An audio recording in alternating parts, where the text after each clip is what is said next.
Beberapa kali saya mendengarkan khotbah saya sendiri. Selain saya evaluasi akan apa yang terjadi, saya juga belajar firman lagi. Saya belajar firman.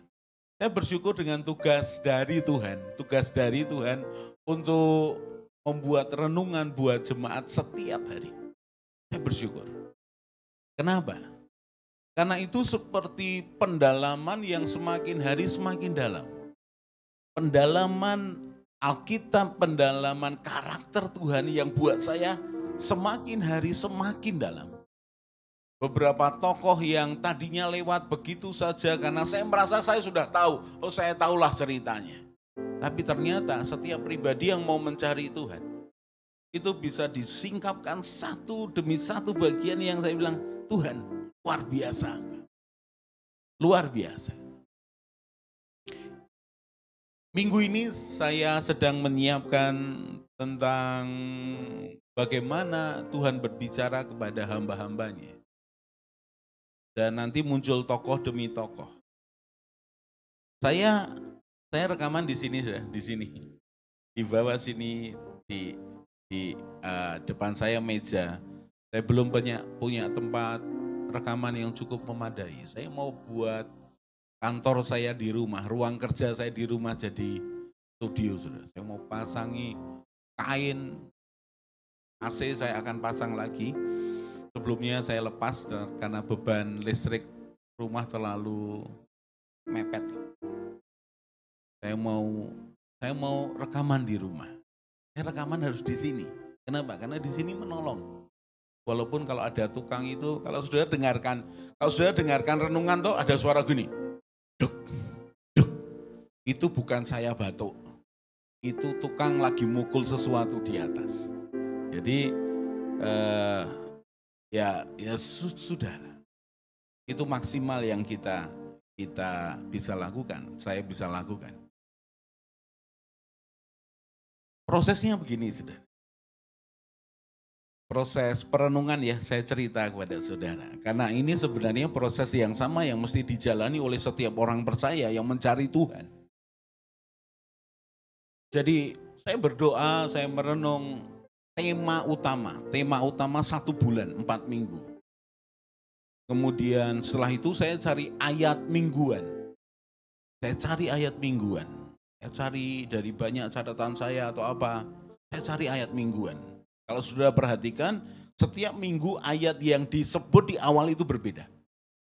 Nah itu ayat mingguan saya cari biasanya langsung saya cari 4 minggu. Tema kan saya tahu bahwa oke, ini mencari Tuhan, berbicara kepada Tuhan, membangun hubungan pribadi dengan Tuhan. Setelah itu, saya cari lagi peristiwa atau tokoh tertentu. Saya pelajari ulang, karena sebagian besar tokoh di Alkitab saya sudah pelajari pribadi demi pribadi. Itu saya baca lagi, saya renungkan lagi. Begitu dapat, saya ketik di komputer saya atau di tab saya. Ayat ini, terus begitu selama saya dapat minimal 1 minggu. 1 minggu dapat, sudah tenang. Saya tinggal rekaman. Nanti ambil waktu di mana hati saya ini longgar gitu ya, enggak banyak urusan. Saya siapkan di sini. Terus saya duduk dulu sembahyang. Tuhan biar Engkau yang berbicara. Karena beberapa kali saya rasakan hadiratnya itu kuat. Di tengah-tengah saya lagi persiapan. Hadiratnya kuat, saya bisa merasakan Tuhan bicara. Sudah, terus saya ngalir. Saya rekaman aja. Ya mulai, saya pakai alat yang khusus gitu ya. Udah, saya rekaman, terus saya lihat menitnya. Itu menit saya buat rekaman itu hanya sekitar 11-12 menit. Nah kalau saya rekaman saking bergeloranya, itu sampai 18 menit, 21 menit. Udah, saya matikan, sudah stop, saya lihat menitannya. Ya, 19 menit. Karena saya mau setting perenungan dengan lagu, dengan opening, dengan doa, segala macam sekitar 20-an, 19-20 menit. Setelah itu apa yang saya lakukan? Saya sudah selesai, maka saya akan copy filenya ke komputer saya. Terus saya edit ulang. Ketika saya edit ulang, itu saya kayak makan firman. Makan ngunyah firman lagi. Karena saya kadang ketika baca ayat, itu ada meleset, karena cepet kan. Kalau sudah berarti kan bacanya kan cepet begitu, ada meleset gitu. Itu saya harus potong, kemudian saya ulangi lagi. Bahkan ada kalimat yang agak meleset, umpamanya semua orang gitu, saya bacanya semua orang-orang, itu saya edit. Tapi ketika proses itu saya makan firman. Jadi saya ini makan terus, makan firman. Udah begitu, edit itu kadang sekali edit itu bisa 1,5 jam. Untuk satu renungan. Kadang 2 jam. Kenapa? Karena sulit. Pemotongannya itu sulit. Supaya Bagas ketika menggabungkannya, ya menggabungkan itu lebih gampang lah. Bukan beban dia untuk menyampaikan masakan yang utuh. Udah seperti itu, saya kejar. Kenapa? Karena saya mau ngejar yang di play hari ini, ya sebenarnya saya pengen saya sudah buat 2 bulan yang lalu. Supaya kalau saya nanti pergi pelayanan atau ada beberapa urusan, saya nggak putus untuk memberikan pendampingan makanan rohani pada saudara. Dan itu membuat saya menggali firman itu setiap hari. Setiap hari batasnya itu hari Jumat. Karena hari Sabtu saya nggak mau mikir yang lain, saya nggak mau bebani yang lain, saya nggak mau beban hati dan segala macamnya. Saya mau menyiapkan diri untuk firman Minggu. Makanya ketika beberapa orang minta pelayanan konseling hari Sabtu, saya bilang, kalau nggak urgent saya geser. Kenapa? Saya nggak mau mikir apa-apa. Saya mau dipakai Tuhan untuk bicara kepada umatnya. Saya mau dipakai Raja saya, Tuhan saya, bicara kepada domba-dombanya. Dan saya nikmati sekian bulan ini, yang saya sharekan minggu kemarin adalah hari ke-52. Sementara saya sudah buat rekaman selesai sampai hari ke-63. Menikmati Tuhan itu luar biasa. Saya bersyukur saya pernah kerja sekuler, saya pernah masuk di beberapa organisasi, dan saya bersyukur punya pengalaman hidup yang lengkap. Sehingga orang tidak bisa nuding saya mengatakan, ya Bapak kan cuma belajar firman aja, Bapak kan cuma khotbah aja. Enggak loh. Saya jalani hidup lumayan, saudara. Dari semua level, yang staff sampai paling tinggi. Di semua level dengan semua tekanan, semua tantangannya. Sehingga nanti, kalau saudara nanti perhatikan ya, di bulan keempat, bulan yang ketiga ini biar jalan, bulan yang keempat Tuhan itu dorong saya untuk yang renungan itu tentang firman menjadi daging. Apakah itu baru sama sekali buat saya? Enggak. Saya sudah khotbahkan itu puluhan tahun. Tapi saya tahu kalau Tuhan mau bicara kepada umatnya, biar saya ikut dia aja. Bukan dari catatan saya. Enggak ada powernya, saudara. Enggak ada kuasanya. Saya enggak mau. Buat apa saya? Saya ini apa? Saya ini hanya hamba. Yang melakukan apa yang diperintahkan Tuhan ya. Hanya hamba. Saya enggak penting. Tuhan yang lebih penting. Nah, saya mau sharing sesuatu hari ini, saudara. Saya berikan beberapa gambaran dulu supaya memudahkan saya dan saudara mengerti akan gambarannya. Sebab Firman itu kan begitu banyak, begitu luas, begitu tinggi, begitu dalam. Kalau kita belajar satu bagian terlalu dalam tanpa melihat akan gambaran utuhnya, kita ini bisa merasa bahwa oh ini cuma ini aja. Tidak loh. Kehidupan ini bukan hanya untuk satu bagian. Kehidupan itu begitu lengkap.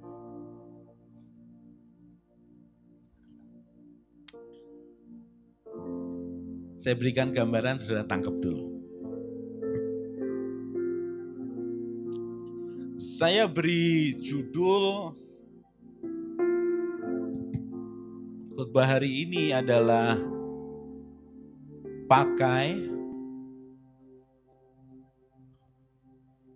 logika apa? Saudara mungkin mengira-ngira, wah ini bicara soal logika ini. Ya betul, tapi perhatikan ya. Beberapa hal kebenaran yang akan saya bagikan ini akan bisa merubah konsep hidupmu, dasar hidupmu. Begitu rubah. Minimal 2 kali, hari ini dan minggu depan. Minimal 2 kali. So kita mulai. Saudara, kalau kita lihat mobil, bagian penting apa? Bagian penting apa dalam mobil yang berpengaruh besar? Mobil? Spion? Ya enggak lah. Aksesoris? Enggak lah. Nah, saya mau kita melihat hidup kita seperti mobil. Mobil. Ini penggambarannya. Yang utama itu apa? Dilihat dulu. Nah, yang utama mobil itu mesin. Yang utama mesin. Berikutnya adalah aki dan dinamo. Yang lain seperti bodi, roda, rem, lampu, itu pelengkap. Tapi saya mau bicara 2 hal penting ini dulu. Mesin dan aki dan dinamo. Ya. Di mobil itu, kalau akinya bagus, dinamonya bagus, maka kelistrikan pertama untuk hidup itu aman. Lalu berikutnya adalah mesinnya. Kalau mesinnya bagus, mobil sudah aman. Untuk minimal untuk jalan dan segala macamnya. Saya ini diberitahu oleh salah seorang senior yang punya bengkel. Dia ngomong begini, Pak Yos, itu awal-awal kami punya mobil. Dia ngomong begini, Pak Yos, saya ini punya prinsip. Mobil harus dalam keadaan siap sedia. Anytime saya mau luar kota, itu mobil tinggal pakai aja. Dan pelajaran itu masuk dalam hati saya. Salah satu pelajaran dari beliau itu adalah begini. Kalau ada bunyi yang aneh, yang asing di mobilmu, periksakan segera. Saya pegang nasihatnya. Tapi saya balik ke nasihat yang pertama. Bahwa mobil mesti dalam kondisi siap untuk dipakai kemanapun. Termasuk keluar kota. Dan saya tahu kalau saya keluar kota juga saya mesti beresi semua. Seringkali kalau sebelum keluar kota jauh, pasti saya akan servis dulu, cek dulu semuanya. Saudara tahu hidup kita itu sama seperti itu. Persis sama seperti itu. Ketika kita ini, hidup kita ini siap menghadapi apapun, maka kita ini aman. Menghadapi apapun lah. Ada orang curang, ditipu orang. Saudara pernah ditipu orang? Dalam hidup minimal sekali lah saudara ditipu orang. Tapi jangan terlalu sering lah. Itu menyakitkan, itu menghempaskan, pengkhianatan apalagi.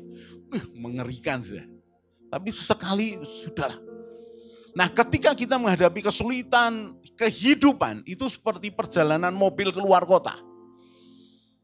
bisa temui akan mobil lain yang ngawur, pengendara yang ngawur, atau pohon tumbang di jalan, atau apapun lah. Seperti itulah hidup kita. Ketika hidup kita digambarkan seperti mobil yang mesti siap sedia untuk hadapi apapun, maka mobilnya mesti bagus, mesti terawat bagus. Tetapi kalau umpamanya kita ini tidak memelihara hati kita, jiwa kita dengan baik, maka ketika kita jalani kehidupan lalu orang melakukan sesuatu yang tidak menyenangkan kita, apa jadinya?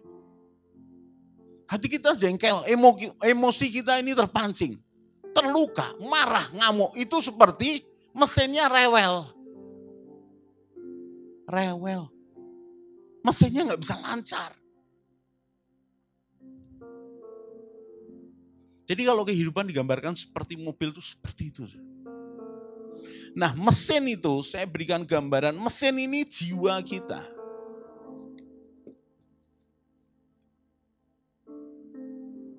Jiwa kita. Ini bicara soal perasaan, emosi, perasaan, kemudian ini bicara soal pikiran, dan bicara soal keinginan atau kehendak. Ini mesinnya. Sementara aki dan dinamo itu bicara soal rohnya.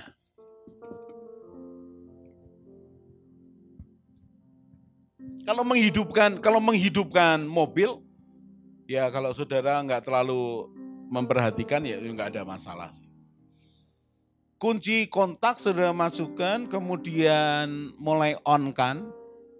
Itu on kan itu saudara jangan langsung starter. Karena kalau mobil sekarang itu ada komputer yang mengatur, ngecek semua apakah beres, langsung paling berapa detik. Tunggu baru langsung starter. Starter itu adalah dia mulai aki itu mengkonekkan aki menghidupkan mesin. Sementara ada dinamo ampere yang ikut hidup, yang mensuplai akan listrik untuk ke aki.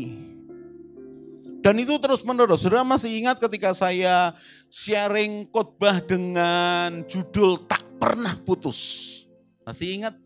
Itu dinamo ampere itu terus menerus dan itu roh. Saya anggap roh, gambarannya roh yang nyambung terus kepada Tuhan. Tuhan Roh Kudus berikan kepada kita. Itu setiap hari mesti nyambung. Kalau tidak ya sebenarnya enggak hidup. Yang hidup apa? Yang hidup ya dagingmu. Nah sekarang perhatikan nih. Mesin ya. Mesin itu jiwa kita.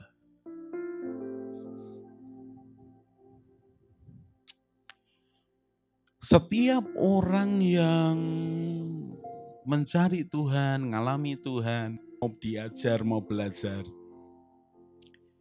maka saudara tahu ya, mesin mobil atau motor itu punya kapasitas yang berbeda.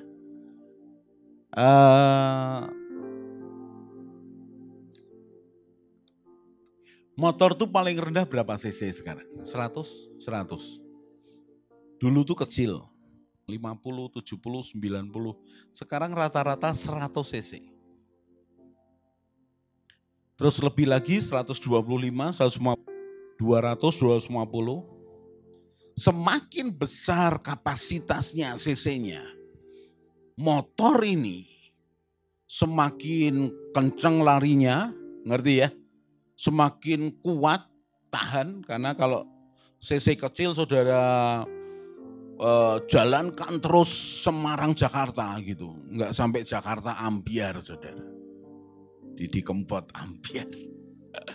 Demikian juga mobil. Mobil itu kalau saudara pakai mobil yang city car itu paling 900 cc lah. Atau naik dikit 1000. Tapi kalau sudah punya mobil yang 1000 1200, 1300 cc, 1500 atau lebih besar lagi 2000 cc, 2500, 3500 cc. Maka saudara itu akan lebih kuat, lebih nyaman. Lalu apa bedanya dengan jiwa kita? Perhatikan nih. Orang yang belajar firman, melakukan firman, maka semakin dia melakukan firman dan mengalami firman menjadi daging, maka CC kapasitas hidupnya tambah besar. Ngerti ya? Kapasitas mesin hidupnya, jiwanya itu tambah besar. Tambah besar. Wow. Dan akinya dan dinamonya bagus.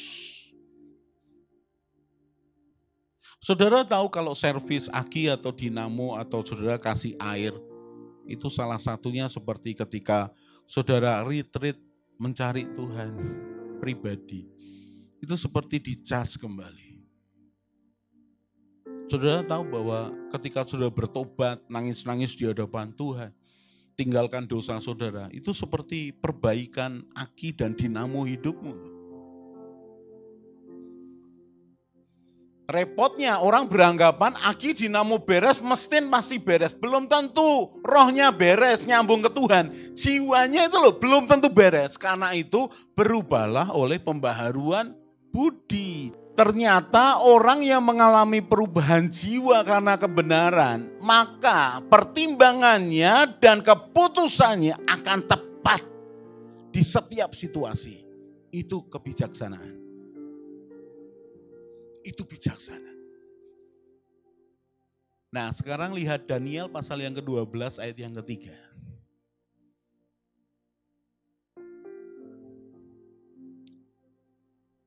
Daniel pasal yang ke-12 ayat yang ketiga. Dan orang-orang bijaksana akan bercahaya seperti cahaya cakrawala, dan yang telah menuntun banyak orang kepada kebenaran seperti bintang-bintang, tetap untuk selama-lamanya. Orang yang bijaksana adalah orang yang punya pertimbangan dan keputusan yang tepat di segala situasi. Itu orang bijaksana. Dan itu merupakan hasil dari pengolahan jiwa dengan firman, dengan kebenaran.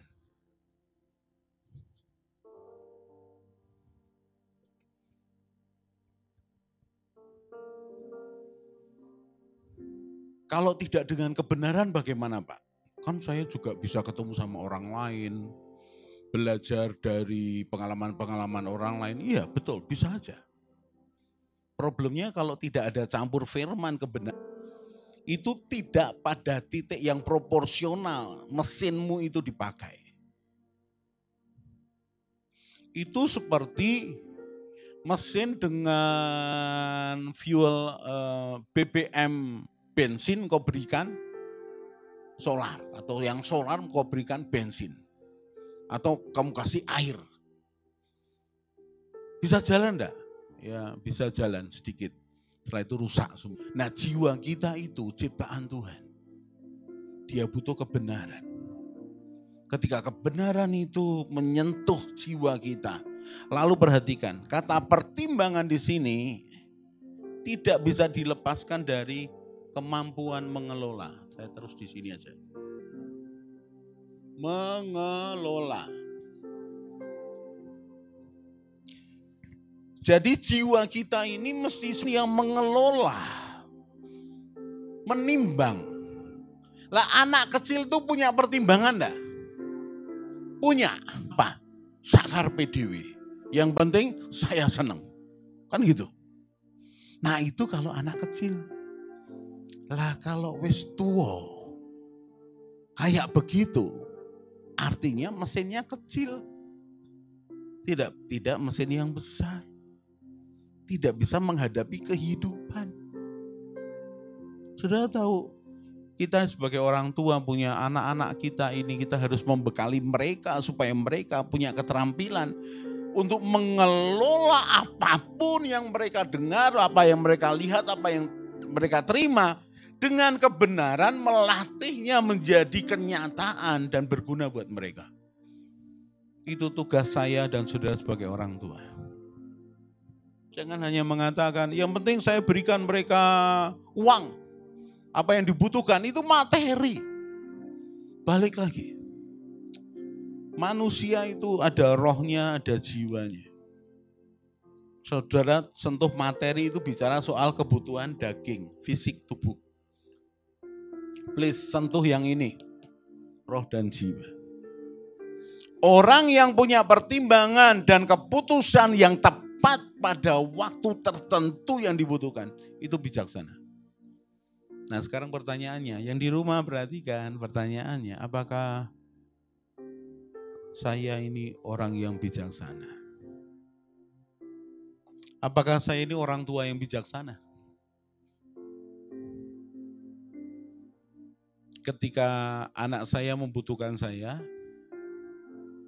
dia suntuk dengan perlakuan teman-temannya di sekolah, hatinya, emosinya terluka oleh perkataan 1-2 temannya, lalu dia datang kepada orang tua.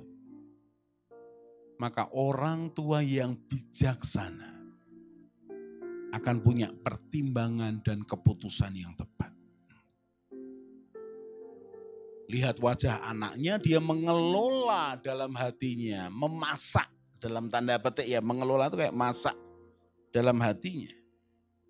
Wah anakku wajahnya kayak jeruk kering, waruan itu. Omongannya penuh dengan emosi. Terluka anakku. Itu pengelolaan jiwa.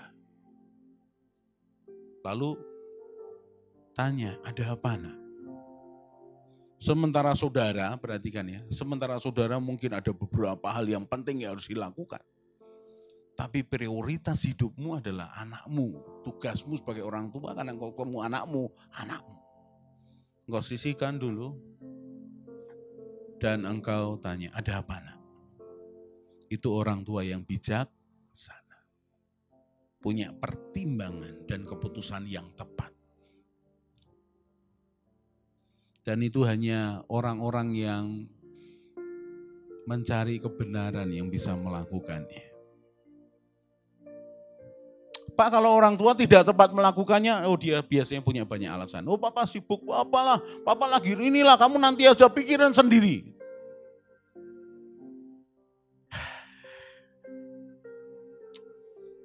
Nah sekarang kita akan belajar. Kalau bicara soal pertimbangan, kemudian kemampuan mengelola, sekarang lebih masuk lagi, ini baru awalnya saudara.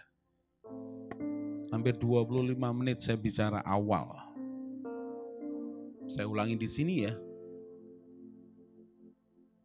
Pertimbangan dan keputusan. Keputusan. Pertimbangan ini adalah bagaimana mengelola. Kalau saya pakai istilah masak, ini cara memasaknya.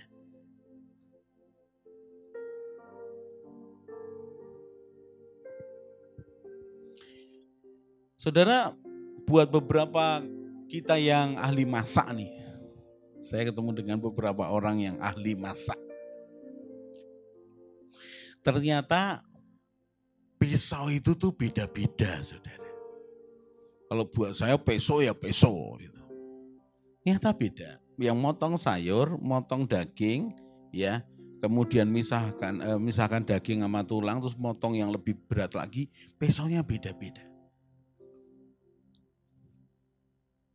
Nah kalau orang terlatih dengan akal budi dan kebenarannya, maka dia akan punya pisau yang tajam. Lalu dia akan bisa memasak, mengelola masalahnya itu bisa menjadi, memasaknya menjadi sesuatu makanan yang lezat gitu. Saya ingat almarhum ibu saya. Ketika masa sulit kami, ibu saya ini pinter memasak yang kemarin tidak laku. Kemarin goreng tempe sama tahu, Bapak gitu ya. Well, sudah goreng banyak, anaknya nggak tahu suka, nggak dibuang saudara. Diolah kembali. Dikasih apa, dicampur sedikit, bisa menjadi masakan yang baru. Yang dimakan dengan lezat, enak. Apalagi waktu itu kami lagi rakus-rakusnya. Lagi masa pertumbuhan, wah asik.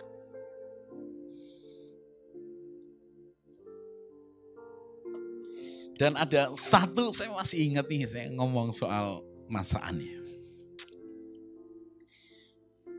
Mungkin karena orang tuh kalau kepepet tuh kreatifnya tambah banyak. Makanya kita ini harus lebih sering memepetkan anak kita atau kita supaya kalau enggak kepepet enggak keluar kok kreatifnya.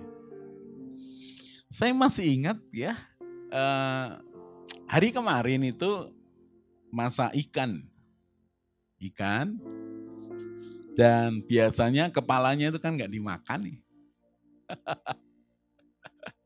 Kepalanya itu loh dikumpulin ibu saya. Digoreng kering, dibuat sambal. Kasih lombok, kasih terasi, kasih tomat, kasih itu. Itu jadi sambal kepala. Itu rasanya saudara. Saya bilang, kalau saya cerita begini dan saudara mungkin tidak terbiasa, Allah Pak Yo susah amat, pesen aja, beli, GoFood aja. Nah zaman itu untung gak ada GoFood. Makanya kalau orang tidak kepepet tidak keluar kreatifnya.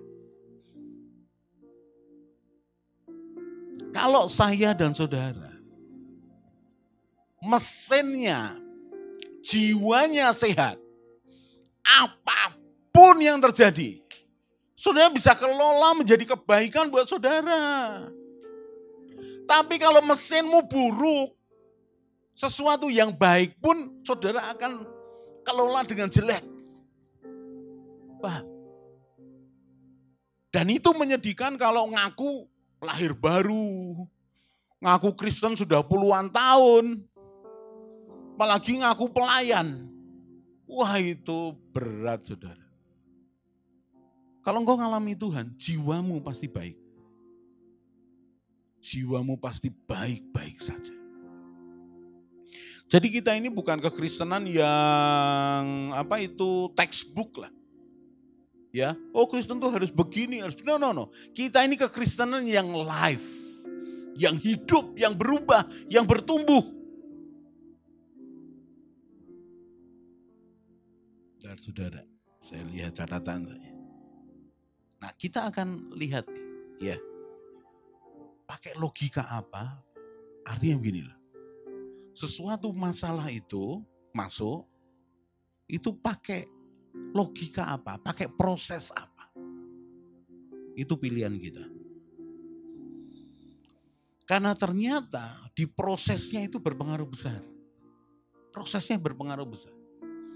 Dan kita terbiasa pakai apa?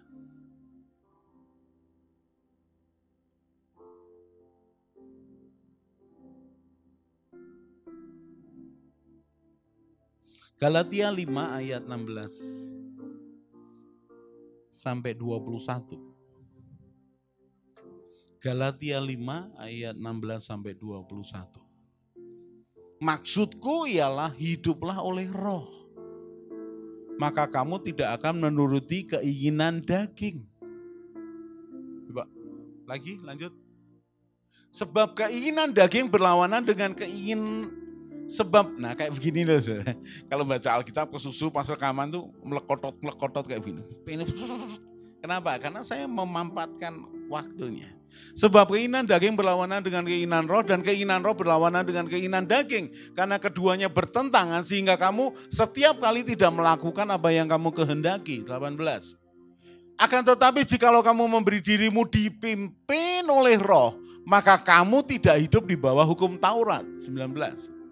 Perbuatan daging telah nyata, yaitu percabulan, kecemaran, hawa nafsu, penyembahan berhala, sihir, perseteruan, perselisihan, iri hati, amarah, kepentingan diri sendiri, percideraan itu memelukai, roh pemecah, ya, kelompok-kelompok gitu, daging. Kedengkian, kebencian yang dipelihara sampai duengki, bukan dengki, duengki. Lihat orangnya, dengar namanya, muncul di hatinya kemarahan. Nah, daging tuh. Terus no way.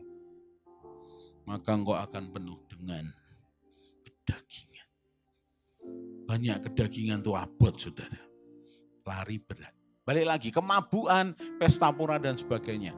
Terhadap semuanya itu kuperingatkan kamu seperti yang telah kubuat dahulu. Bahwa barang siapa melakukan hal-hal yang demikian, ia tidak akan mendapat bagian dalam kerajaan Allah. Wow. Kenapa? Karena pertimbangannya pertimbangan lahiriah. Coba lihat 2 Korintus 4 ayat 16-18. 2 Korintus 4 ayat 16-18. Perhatikan. Nah, munculin. Sebab itu kami tidak tawar hati, tetapi meskipun kata manusia lahiriah muncul. Lahiriah, manusia, lahiriah.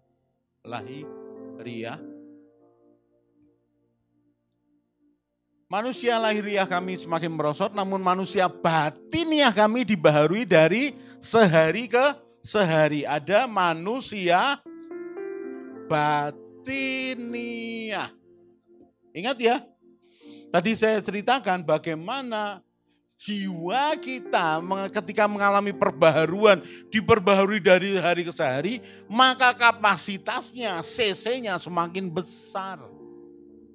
Saudara, kalau cc besar untuk mengangkut orang, ngangkut barang, enggak berat, saudara. Kayak lagi. Contoh nih, saya enggak tahu ya, mobil pickup kita ini berapa cc ya? 1000 ya? 1200, 300, lumayan ya. Kita punya pickup Mitsubishi 1300. Tapi kalau dibandingkan dengan truk-truk itu berapa ya? 4.500, 3.000, 3.500. Itu enggak ada apa-apanya. Ngerti ya? Kita ngangkut paling berat apa ya? Kayu kemarin ya, persembahan. Oh, bondek ya. Berat. Kita mau beli besi, beton, agak banyak, enggak bisa. Kenapa? Berat. Kita mesti bayar sewa truk yang lebih besar cc-nya. Perhatikan nih. Saya dan saudara ngadepi kesulitan hidup itu seperti beban berat. Nah, kalau kita ini tidak memperbaharui, kita tidak berkembang terus, berubah terus, kapasitasmu kecil. Ada masalah, abot. Ngerti ya? Berarti kan anak-anak yang tidak dilatih untuk menghadapi kesulitan kehidupan. Anak-anak yang terlalu diproteksi, overprotective. Anaknya sedikit, oh jangan supaya anakku gak sedih. Allah, anak sedih biar sedih. Kenapa? Besok lagi dia akan mengalami kesedihan dan orang tuanya gak ada. Biar aja sedih. Yang penting tetap dijagai. Wah, nanti susah, biar susah. Kenapa? Supaya nanti ketika mengalami kesusahan dia gak berat. Anak yang terlalu diproteksi. Oh jangan disuruh-suruh, anak-anak jangan disuruh. Kasihan, dia lagi belajar. Halah. Enak juga ya kata. Halah. Kenapa? Waktunya dilatih kok. Kalau kita ngalami perubahan yang demikian, kita mau dikasih beban apapun. Maaf ya. Sekarang ini kalau kita merenungkan, hidupmu tuh cc-nya berapa? Bisa dibebani berapa? Bisa membawa berapa? Hah? Kalau melakukan tugas, cc-mu tuh berapa? Baru disuruh, tolong kerjakan ya. Baru 1 jam kerja bisa ngeluh.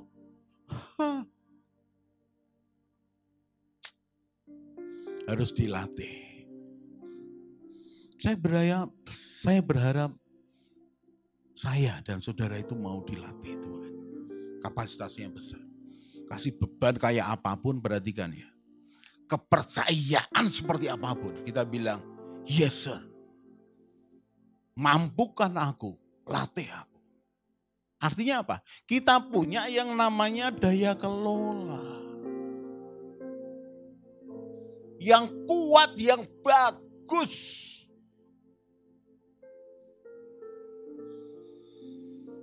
Dalam pengalaman saya memimpin beberapa organisasi, departemen,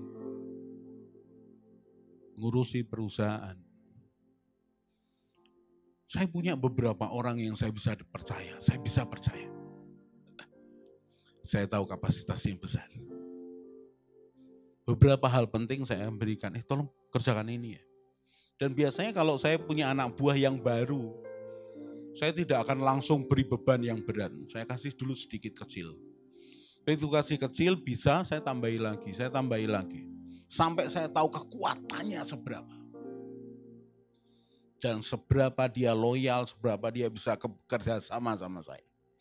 Tapi kalau ada satu anak buah saya beri bagian kecil, dia sudah mengkis, saudara. Ngerti ya? Mengkis itu napasnya sudah mau putus karena tidak terlatih.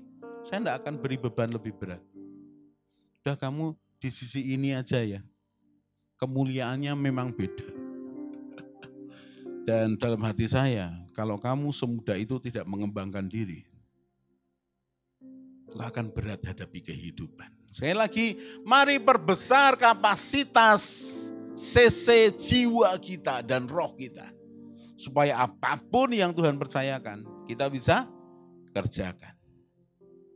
Balik lagi 2 Korintus pasal yang keempat. Ayat yang ke-17. Sebab penderitaan ringan yang sekarang ini mengerjakan bagi kami kemuliaan kekal yang melebihi segala-galanya jauh lebih besar daripada penderitaan kami. Kenapa? Karena CC-nya sudah besar, penderitaan ini halah. Semono salah. Enggak apa-apa. Kecil lah. 18. Sebab kami tidak memperhatikan yang kelihatan, melainkan yang tak kelihatan, karena yang kelihatan adalah sementara lahiriah. Sedang yang tak kelihatan adalah kekal, yang batiniah ini loh kekal. Nah ini yang saya mau kita pelajari. Pakai logika apa? Mau pakai batiniah, lahiriah, atau batiniah? Mau pakai yang mana? Dalam semua masalah, mau pakai yang mana? Ngadepi anakmu, ngadepi temanmu, ngadepi bosmu, ngadepi siapa lagi? Ngadepi orang yang kau tidak kenal, yang curang, mau pakai apa? Cara batiniah, logika batiniah, atau logika lahiriah? Pilihan kita. Kita akan lihat satu contoh. Ini keren kalau buat saya. Wow. Lukas pasal yang 9. Ayat 46. Kita bahas nanti panjang ini. Sampai ayat 62. Wah keren nih. Dengan prolog yang saya sampaikan, maka kita lebih mengerti akan Lukas 9 ini. Lukas 9, 46. Maka timbullah pertengkaran di antara murid Yesus tentang siapa yang terbesar di antara mereka. Kapan ini muncul? Ketika Tuhan Yesus ngomong bahwa dia akan segera disalib lalu mati. Dan murid-muridnya, siapa penggantinya ini? Siapa yang paling pantas ini? 47. Tetapi Yesus mengetahui pikiran mereka. Keren ya. Karena itu ia mengambil seorang anak kecil dan menempatkannya di sampingnya. 48. dan berkata kepada mereka, barang siapa menyambut anak ini dalam namaku, ia menyambut aku. Saya berhenti dulu di sini. Saudara, kalau saudara kumpulan orang tua lagi ngomong-ngomong, lalu ada anak kecil lewat, bawa mainannya, pecengas-pecenges, kopros, kotor gitu ya. Kira-kira saudara sebagai orang dewasa, merasa terganggu enggak? Pasti dong. Siapa kamu? Ganggu. Saudara bentak atau bahkan saudara usir. Aku merasa lebih hebat. Kamu siapa? Perhatikan perkataan Tuhan. Baik lagi munculin ayatnya. Barang siapa menyambut anak ini dalam namaku, ia menyambut aku. Dan barang siapa menyambut aku, ia menyambut dia yang mengutus aku. Tuhan Yesus ingin mengatakan, kalau seseorang menyambut anak ini dalam namaku, karena Tuhan Yesus anak ini disambut. Dia menerima aku, Tuhan Yesus, dan menerima yang mengutus Bapa. Karena yang terkecil di antara kamu sekalian, dialah yang terbesar. Ini ngomong apa? Ini ngomong batinia. Ini omongan batinia. Murid-muridnya ngomong apa? Lahiriah, paling besar, paling dihormati, tunduk kamu sama aku. Tuhan ngomong, kamu ngomong lahiriah, aku ngomong batinia. Taruh anak. Barang siapa menyambut anak ini dalam namaku, dia menyambut aku dan yang mengutus aku. Karena yang terkecil di antara kamu sekalian, dialah yang terbesar. Masih ingat sharing firman tentang mengalami 3 cinta. Cinta bapak, anak, anak kepada bapaknya. Cinta hamba kepada tuannya. Dan cinta sahabat kepada sahabatnya dan kepada mempelainya. Dengan Tuhan 3 cinta ini kolaborasi yang terus menerus. Ada saatnya kita ini seperti anak kepada Bapa. Tapi ingat, tidak bisa lepas sebagai hamba kepada tuannya. Lanjut.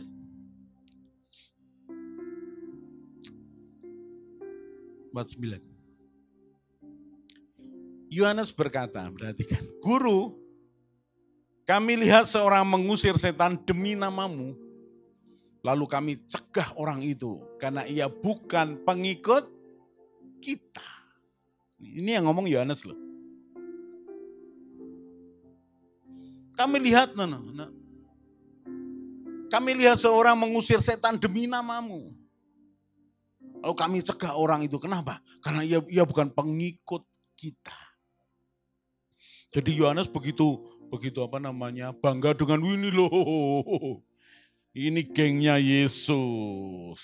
Yesus pembuat mukjizat, pemberi makan orang. Hei, kami ini gengnya. Tuhan Yesus dengan kacamata rohani. Beda. Yesus berkata, jangan kamu cegah. Sebab barang siapa tidak melawan kamu, ia ada di pihak kamu. Reni. Jangan cegah. Biar aja mengusir setan demi namaku, biar aja.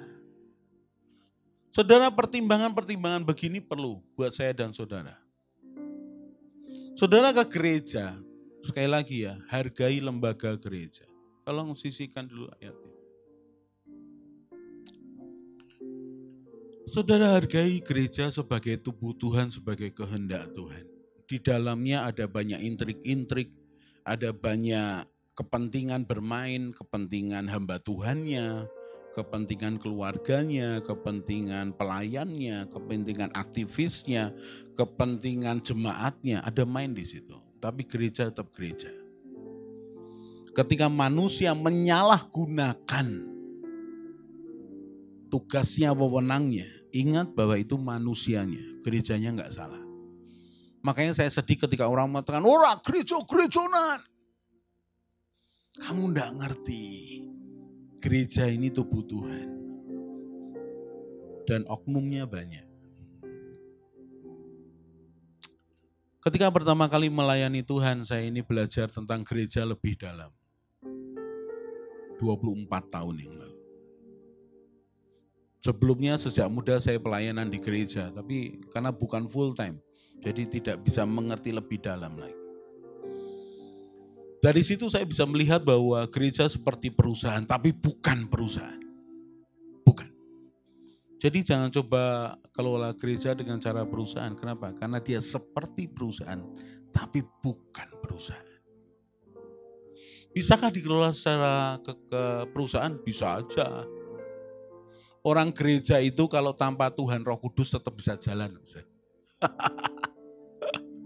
Gereja itu ketika Tuhan umpamanya meninggalkan, gereja tetap jalan. Artinya ya suatu sistem dibuat.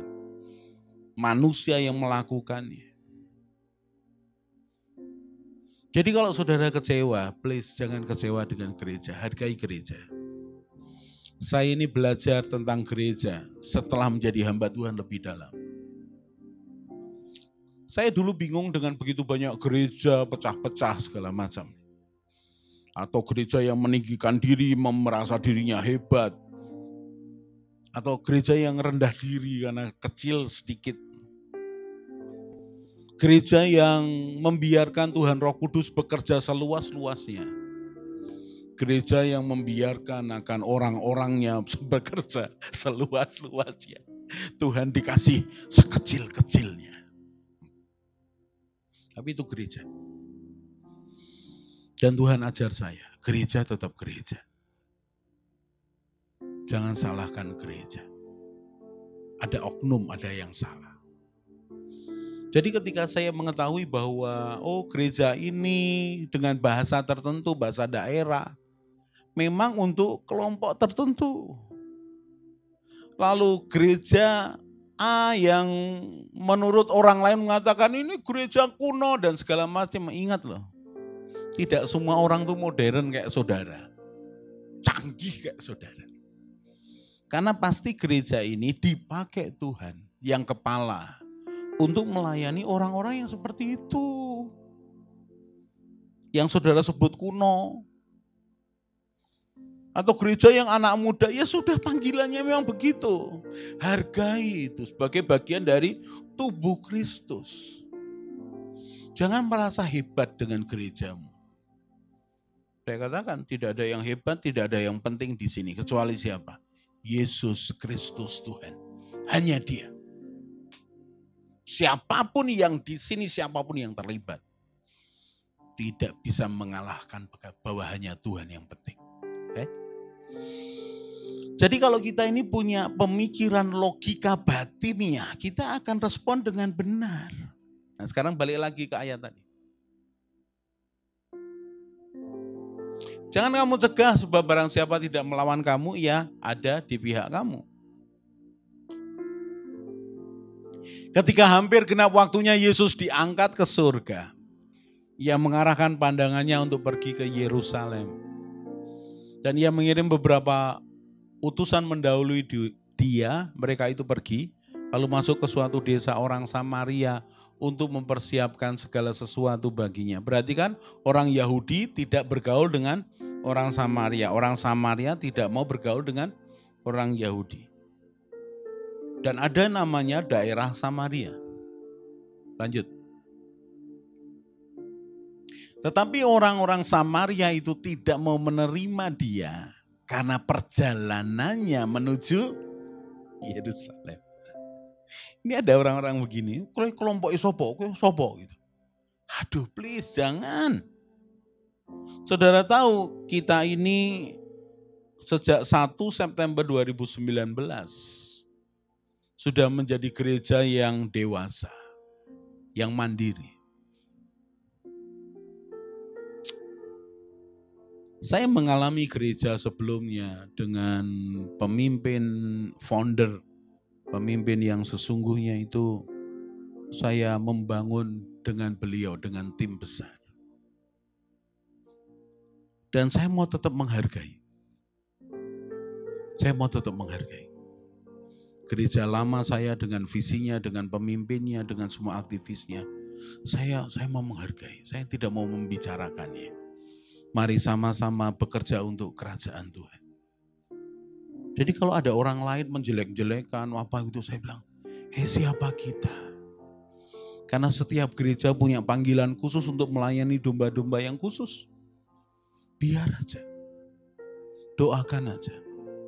Jangan ngomentari, jangan menilai apa. Dan sekali lagi hidup ini pertandingan, bukan persaingan. Perhatikan itu. Saya tidak bersaing dengan siapapun dan apapun. Saya melakukan apa yang Tuhan berikan dalam hidup saya. Lanjut. Lama-lama. Perhatikan nih. Ketika dua muridnya yaitu Yakobus dan Yohanes.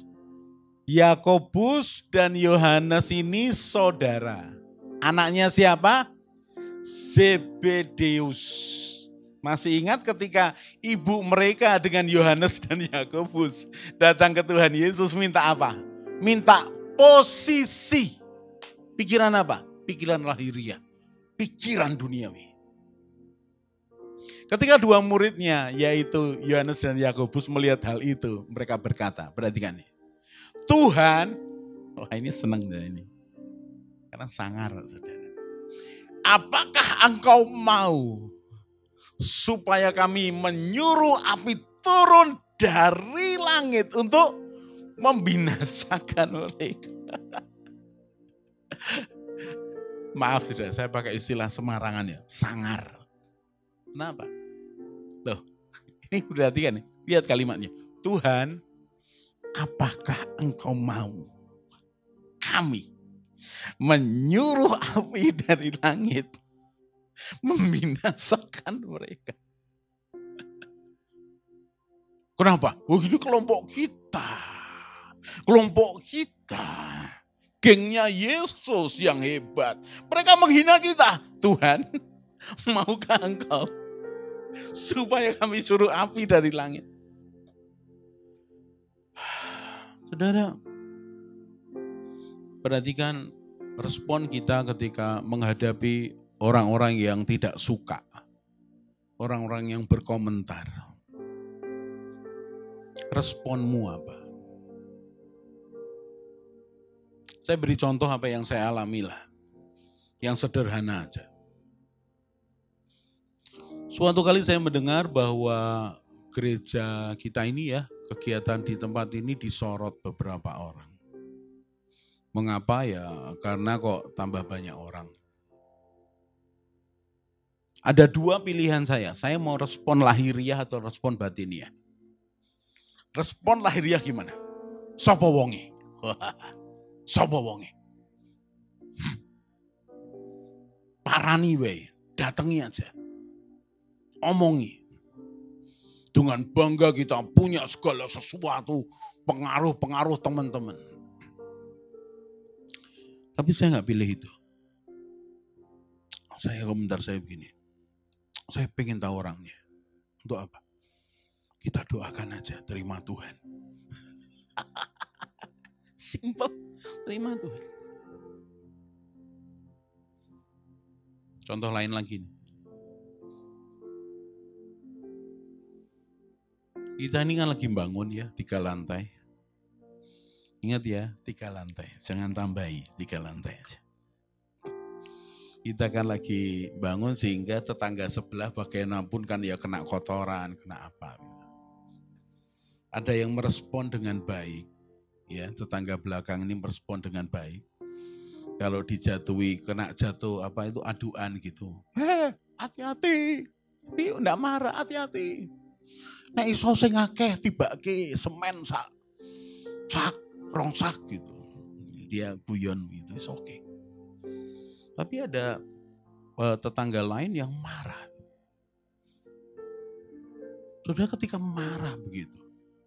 Sekali lagi, respon saya apa sebagai pimpinan di sini? Saya mau pilih yang batiniah. Saya mau kelola jiwa saya dengan baik, dengan kebenaran. Marah nggak saya? Terus terang, marah. Saya ini manusia loh. Saya sudah baik, saya sudah segala macam, kamu kayak begitu. Gitu. Tapi kalau sudah begitu saya biasanya diam aja, diam. Kenapa? Dagingku bergelora. Tetapi pertimbangan saya adalah, perhatikan, pertimbangan saya adalah tempat ini kita bisa panjang sampai Tuhan datang dan mereka tetangga tetap tetangga. Untung kita tidak punya uang loh saudara. Kalau punya uang, munculnya lahiriah. Apa itu? Tak tuku. Kemaki. Protes, tak tuku. Sombongnya melegetus. Untung Tuhan itu ngerti kita itu ada sombongnya. Ini Semarang bisa kayak apa loh saudara? Kalau saya ya enggak. Saya sebagai pemerhati pendidikan. Sudah, I can prove it. Saya ini pemerhati pendidikan. Saya pikir janganlah. Atau kalau mau dipaksa dibuat sistem yang betul-betul aman. Walaupun agak sulit. Coba anak SD. Apalagi kalau modelnya kayak saya. Saya ini jahil. Saya itu kalau nggak goda temen. Sampai nangis apa marah rak mandek saudara. Nah saya ini jahil. Saya nggak peduli penyakit. Kerja nih. Tak pelinteng karo karet. Segala macam. Nah kalau begitu pasti kan ada kontak fisik. Siapa yang jamin? Corona ini harus dihadapi dengan logika batin ya. Yang pertama, ini wabah seluruh dunia. Bukan cuma kita, semua ngalami. Sudahlah, terima aja, sudah. Mau saudara mumet, marah, segala macam gak ada gunanya, sudahlah. Berikutnya, Tuhan pegang kendali. Apapun Tuhan pegang kendali. Itu membuat hatimu, jiwamu tuh tenang, teduh. Tuhan pegang kendali. Saudara, Tuhan pegang kendali bukan harus nuruti kita loh.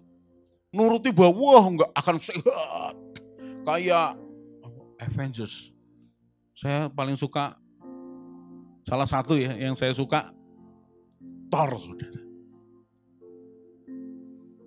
Itu kayak tukang-tukang yang saya ketemu tiap hari gawonane palu. Cuma gitu.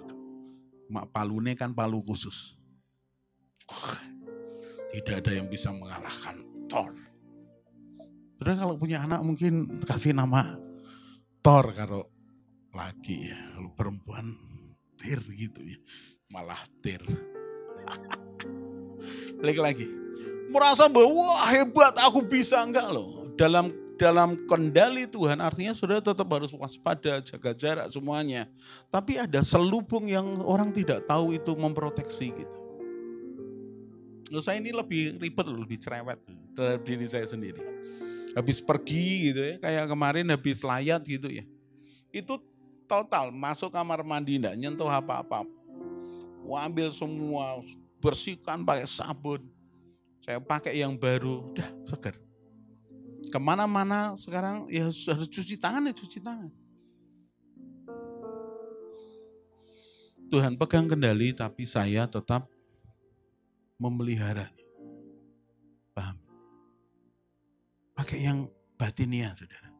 Ini akhir dari akhir zaman. Mau apa? Lagi ribut nih Amerika sama Cina nih. Begitu rupa.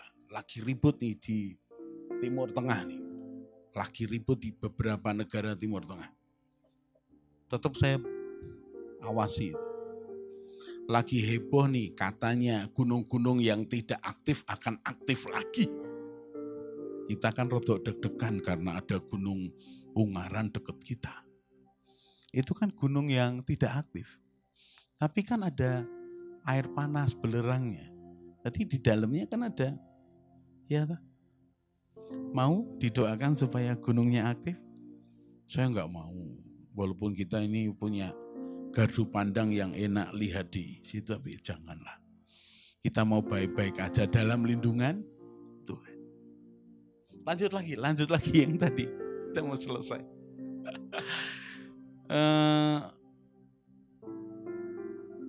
Ini dia. Balik yang tadi nak. Tuhan apakah engkau mau supaya kami menyuruh api turun dari langit untuk membinasakan mereka? Kemakini karuan. Terus? Akan tetapi ia berpaling dan menegur mereka. Kok ada tanda tanyanya ya? Apakah betul ada tanda tanyanya?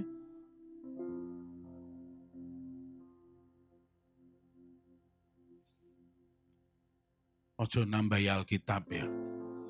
Itu salah ya tampilannya ya. Enggak ada tanda tanyanya ya. Loro meneh. Sing nambahi iki sapa? Ning Alkitabku ora ono itu LAI loh. Ya ini enggak ada tanda tanyanya. Bikin saya kaget aja. Tetapi ya berpaling dan menegur mereka. Perhatikan kalimat berikutnya. Nih, ayo nak. Wangel tuh. Ketika Yesus dan murid-muridnya melanjutkan perjalanan mereka, berkatalah seorang di tengah jalan kepada Yesus. Perhatikan ini. Aku akan mengikut engkau kemana saja engkau pergi. Dan Yesus menjawab apa? Kok angel, cuman. 58. Yesus berkata kepadanya, serigala mempunyai liang dan burung mempunyai sarang, tetapi anak manusia tidak mempunyai tempat untuk meletakkan kepalanya. Tidak dijelaskan di sini apakah yang bersangkutan tetap ikut Tuhan Yesus. Cuma enggak enak Tuhan Yesus ngomongnya. Ngomongnya sing ra enak-enak sih. Serigala punya liang, burung punya sarang. Anak manusia tidak punya tempat untuk meletakkan kepalanya. Artinya kalau engkau ikut aku, apa adanya aku. Tapi menarik, berikutnya ini tadi orang mau ikut Tuhan Yesus. Berikutnya. Lalu ia berkata kepada seorang lain, ikutlah aku. Tetapi orang itu berkata, izinkan aku pergi dahulu menguburkan Bapakku. 60. Tetapi Yesus berkata kepadanya, biarlah orang mati menguburkan orang mati. Seandainya bisa begitu ya. Tuhan tuh kalau ngomong ya begitu. Biar orang mati menguburkan orang mati. Mosok gini saudara, orang mati sebelahan gitu COVID, berdiri dulu. Wes aku tak nguburke kowe sik yo. Baru aku mati, kubur terus dia, wes saiki aku mati. Lah terus yang ngubur dia siapa? Kan ya orang mati yang lain lagi. Tapi maksudnya buatlah prioritas yang tepat untuk hidup.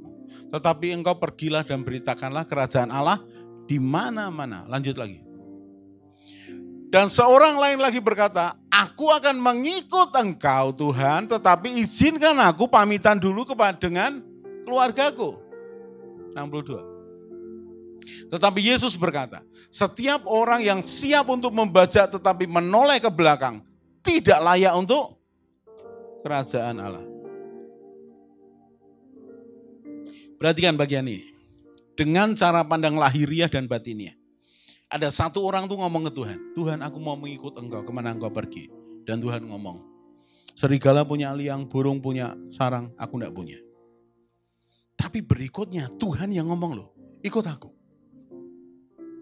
Dan orang yang ngomong, aku mau menguburkan keluargaku. Lalu berikutnya, ikutlah aku. Oh aku mau pamit.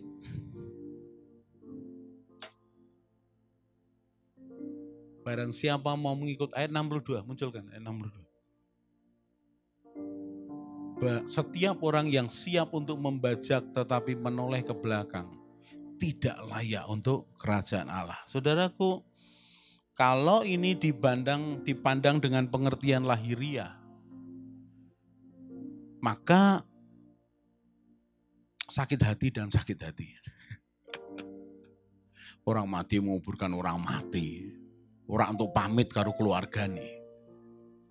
Tapi kalau dilihat secara batiniah, maka kita tahu bahwa Tuhan itu mau dia prioritas dan tidak ada yang lain. Dia nomor satu kan.